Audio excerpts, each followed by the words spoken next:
O livro se inicia com Luiz Sérgio e seus companheiros de trabalho Augusto e Zoel indo ao encontro do orientador Patrício para mais um trabalho na crosta terrestre entre os encarnados. E o segundo capítulo que iremos narrar é iniciado pela fala de Patrício, o jovem orientador que comandaria o trabalho de ajuda e resgate.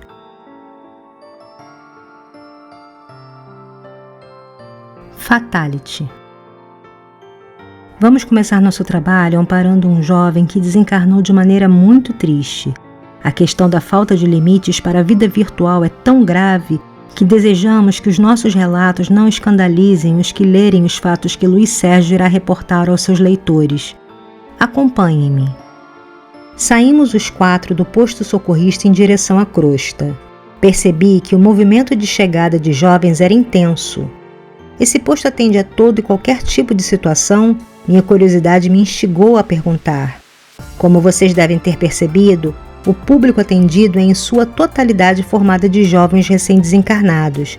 Aqueles que estão em condições de receber auxílio são trazidos para cá, onde recebem os primeiros cuidados para o reequilíbrio possível. Como nós sabemos, nada se resolve de maneira miraculosa. E qual é a condição da maioria? Augusto indagou. Infelizmente, a condição da maioria é de profunda ignorância das verdades espirituais. Raramente chega até nós algum jovem com relativa consciência sobre as questões do espírito. A maioria chega em estado de perturbadora alienação, desajustados na área das emoções, subjugados pelos vícios e paixões, e com eles, seus parceiros espirituais, entenda-se obsessores, os companheiros invisíveis de toda forma de baladas desregradas. Não chegam jovens religiosos espiritualizados? Augusto inquiriu. Sim, chegam muitos, mas querem ser levados às portas do céu. Não desejam se misturar com os demais jovens sofredores, tais como viviam na terra. Acreditam-se eleitos e levam muito tempo para se conscientizar das próprias necessidades. A condição de ignorância dos jovens não é diferente da condição de ignorância dos adultos, Zoel comentou. Sem dúvida, Patrício anuiu. Silenciamos por alguns instantes, mas dentro de mim um mundo de indagações fervilhava ainda mais. Seguíamos o nosso jovem orientador e percebi que nos aproximávamos de um cemitério. Não precisamos esperar muito, pois Patrício esclareceu. Vamos até a capela onde o corpo do nosso Alain está sendo velado. O movimento era grande. Vários jovens conversavam do lado de fora e eu, interessado em sempre aprender para reportar tudo aos nossos leitores, fiquei prestando atenção aos diálogos. Cara, dizia um jovem, ele pegou pesado, estava se achando um super-herói. Agora não tem mais jeito, levou um fatality na vida real. É doideira essa viração de vocês que passam as noites na fissura de um joystick. Tô fora dessa, afirmava outro. Não tem nada demais, redarguiu um interpelado. Deixa o cara em paz. Cada um faz o que quer, a vida é um game mesmo. Ao lado desses jovens, alguns outros desencarnados vibravam na mesma faixa de entendimento. Patrício fez um sinal pedindo para entrarmos na capela. Respeitosamente entramos e vimos, além do desespero dos pais, o jovem Alain, ao lado do próprio corpo em estado de profunda prostração. As indagações só cresciam dentro da minha cabeça. Chegava a dar coceira, mas Patrício, com respeitosa conduta, comentou: imagino que todos tenham pontos a esclarecer, mas observemos o desenrolar dos fatos visando o aprendizado mais efetivo. Nosso jovem Alain foi morto em uma briga de gangues. Prestemos atenção. Alain apresentava alguns hematomas por todo o corpo, mas principalmente na cabeça e no rosto pelos chutes recebidos. Tudo era muito triste, mas a cena que se desdobrou diante dos meus olhos surpreendeu-me sobremaneira. Embora eu já tivesse testemunhado a ação de espíritos obsessores em relação à manipulação da aparência de seus perispíritos, as personagens que surgiram à nossa frente me causaram um grande impacto. A plasticidade do perispírito é um dos seus atributos, e muitos espíritos trazem o conhecimento de que tudo se dá nas bases da mente, consequentemente na força e na manipulação das energias mentais. Aproximaram-se de Alain alguns personagens de seu jogo de videogame favorito. Augusto, Zoel e eu nos entreolhamos estupefatos com a apresentação daqueles personagens. A mãe esbravejava aturdida, maldizendo os responsáveis pela morte do filho. O pai, em silêncio, pelas energias mentais emitidas, experimentava quadro de doloroso remorso, chegando a comentar com uma senhora que acabara de chegar, externando condolências. Sou culpado por isso, meu pobre filho. Eu não tinha tempo para ele. Em nosso plano de ação, as cenas perturbadoras se desdobravam.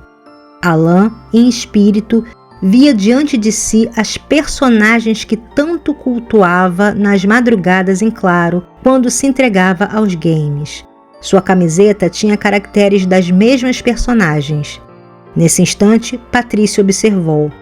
Alain, desde os 8 anos de idade, quando ganhou o primeiro videogame, tem profunda identificação com esse game que trata de combates mortais. Desde essa época, ele vem introjetando um comportamento agressivo e despertando resquícios de violência de suas vidas passadas. Com a ausência dos pais que alegam não ter tempo para o filho e pela prática diária desse jogo, Alain tornou-se um jovem violento. Brigava com frequência na escola e os pais eram constantemente chamados para uma conversa com os educadores, mas não compareciam, e era preciso que a direção da escola exigisse a presença deles para liberar a volta de Alain às aulas. As palavras de Patrício doíam em meu coração. Com o passar dos anos e o aperfeiçoamento do game, na apuração das táticas de combate e morte do adversário, Alain foi sendo arrebatado e mergulhava cada vez mais no culto à violência.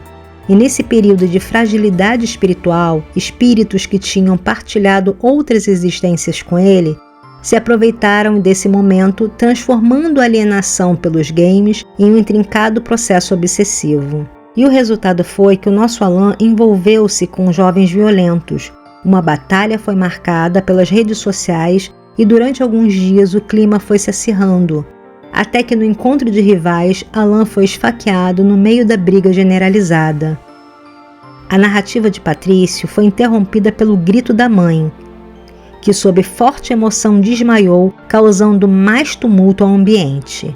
Podemos fazer uma prece, sugeri. Sim, façamos isso, Augusto concordou. Um instante, Patrício pediu, percorrendo o ambiente com seus olhos, como a procurar alguém. Vejam aquela jovem de vestido azul. Ela está equilibrada. Vamos envolvê-la, inspirando-a a chamar a atenção dos presentes para a necessidade de uma oração. Nesse instante, Zoel aproximou-se da garota, envolvendo em energias carinhosas, ao mesmo tempo em que sugeria mentalmente a ideia de uma oração. A garota, que estava quieta e em si mesmada, alterou os traços fisionômicos e, elevando o tom de voz, ergueu o braço dizendo: "Pessoal!" E todos silenciaram olhando para ela. "Acho que seria legal fazermos uma oração pelo Alain e pela família dele." O silêncio como resposta foi o sinal de que todos tinham aceitado a sugestão. Zoel, por sua vez, tentou insuflar mentalmente palavras à garota, para que ela verbalizasse a todos. Todavia, ele não encontrava nela muitos recursos mentais. Então, não querendo perder tempo e para aproveitar a psicosfera momentaneamente favorável, ele insuflou em seu psiquismo: "Pai nosso que estás no céu." "Pai nosso que estás no céu," ela repetiu e orou até o fim, sendo acompanhada por todos os presentes. Alain era um jovem como muitos no planeta viciado em games. Passava horas e madrugadas jogando jogos violentos. O game que Luiz Sérgio explica que ele jogava é um game muito famoso de luta. Após seu desencarne violento durante uma briga de gangues, Alain se viu vagando, acompanhou seu velório sem entender o que estava acontecendo. Alain, quando encarnado, era acompanhado por 3 obsessores, inimigos de vidas passadas, que se aproveitavam das energias de violência onde ele se encontrava submerso para se aproximarem dele e instigarem a mais violência no seu dia a dia. Na intenção de enganá-lo após o seu desenlace, esses desencarnados modificaram seus perispíritos para a forma de personagens do game preferido de Alain, e assim poder se aproximar dele com facilidade. O restante do livro narra esse resgate e algumas outras histórias ligadas a esse tema, além de revelações emocionantes e surpreendentes.